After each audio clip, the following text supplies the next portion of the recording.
Ultron commands you to halt.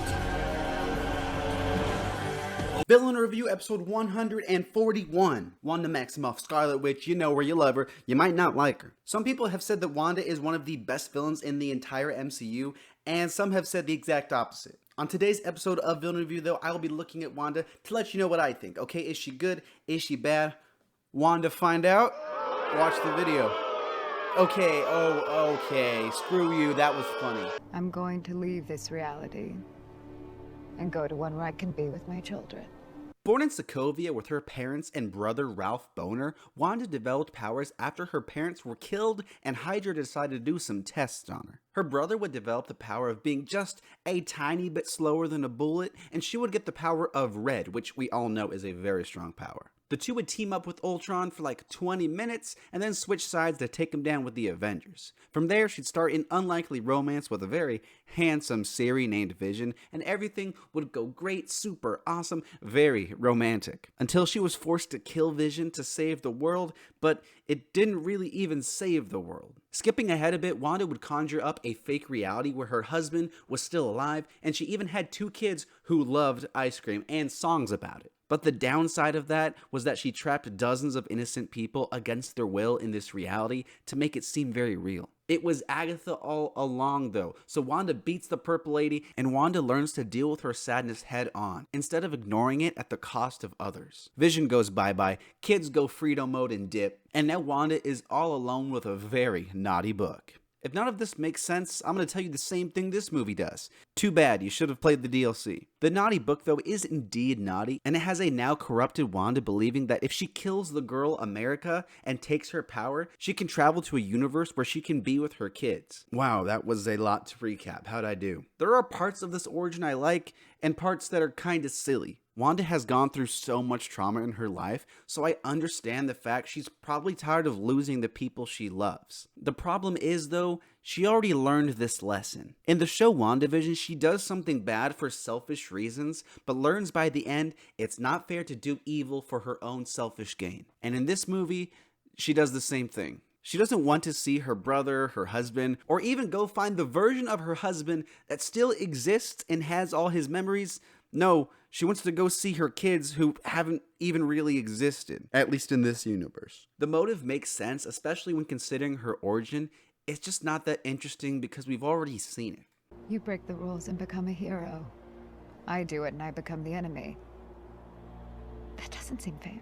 In Multiverse of Momness, Wanda is a lot more different than how she is in all her other appearances. Besides WandaVision, she's always been a pretty good person, but now she has a book that says she's evil, so she's gonna slaughter everyone in her path. I like how ruthless Wanda is because it makes her one of the most intimidating villains we've gotten in the MCU. We know she's stronger than Strange, and now that she's gone off the deep end, yeah, I'd say she's pretty damn scary. The downside, though, is that I don't really like how quickly she turns into a crazed murderer. I know it's because of the book, but I don't like it, okay? It seems a little bit out of character. Also, I feel like the movie wants Wanda to be the villain so bad, it didn't really take enough time to think her plan through.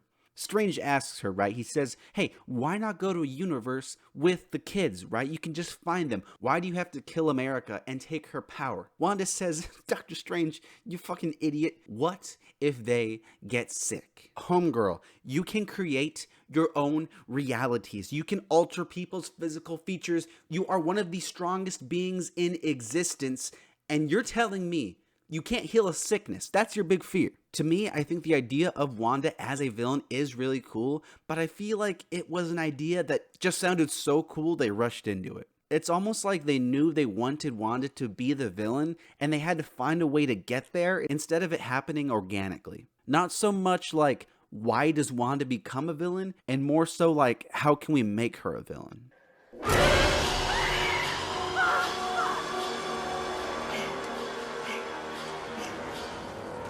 I have some issues with Wanda, but her scenes are fantastic. The movie, if we're being honest, is just as much Wanda's movie as it is Doctor Strange's. When she pulls up to spank Kamar-Taj's cheeks, that's a classic. Yeah, it's a little sad how much they nerf Strange here, but I like seeing Wanda do other stuff besides just shooting red at people. The next scene you already know, but it's when she kills the Illuminati faster than Black Bolt can say, literally a word. There are some goofy moments here, like how essentially a rock kills Captain Marvel, one of the strongest characters here, but for Wanda, it's a great scene. I love how intimidating and just legit terrifying Wanda is here, and the oil instead of blood, Sam Raimi, that's genius. The ending, though, I think is a little disappointing, because honestly, I really wanted a better fight between Wanda and Strange. Like, you're telling me, if we got some awesome creative magic like Infinity War, this fight wouldn't have had the potential of being one of the best fights in the entire MCU. Instead, Strange throws like a swarm of demon bats at her, and then she goes, "Wait a second, am I the bad guy?" I would never hurt anyone. Yeah, I'm not sure what that's about. It's probably just a case of the Mondays. Am I right? I think in all of these scenes and the entire MCU, Elizabeth Olsen crushes it, and for the most part, Wanda has some of the movie's best scenes. I just wish the last fight was a little bit better. It felt a little lacking. This is me being reasonable. So now Wanda doesn't care about Vision or her brother, but she really, really wants to see her fake kids again. So much so that she's gonna obliterate everyone that stands in her way. She kills a ton at Carmitage, the Cameo Squad, and she's trying to parent swap with herself by killing her children's mother. Kinda evil. It's kinda hard to say how evil Wanda is though, because a lot of this influence does come from the Darkhold. She probably wouldn't be killing all those people without it, but who knows, maybe she's had that repressed deep down. We're not really sure how much power the book has over her. The fact that she's so quick to kill and everything she does is for selfish reasons, yeah, I'd say she's pretty evil, but yeah, maybe that's just the book. Black Bolt could destroy you with one whisper from his mouth. What mouth? Wanda is a tricky villain. I think her motive makes sense, especially in the context of her life and loss in the MCU, but we saw it already in WandaVision, so when it happens again, it feels a little redundant. She feels very different from the character we all know, and I think there are a few gaps in logic ignored just for the sake of having Wanda being the villain. She has some really good scenes though, and the horror aspects make her feel unique and stand out among other Marvel villains. I wish the last fight was better, and really I'm not a fan of the Darkhold. I feel like the Darkhold is the real villain, and Wanda was just a device for it. In my opinion, it would have been better if her villain turn was a little more natural. This one is really tough and maybe controversial, but I'm going to give Wanda a 6.5. Every morning. The same nightmare. Thank you so much for watching today's episode of Villain Review, and make sure you hit subscribe because I make a new Villain Review every single Monday. You don't want to miss. Let me know what you think of Wanda in the comments below, and as always, who I should review next. Thanks for the suggestions. I've gotten some really good ones lately. Thank you so much for watching, and I will see you next time.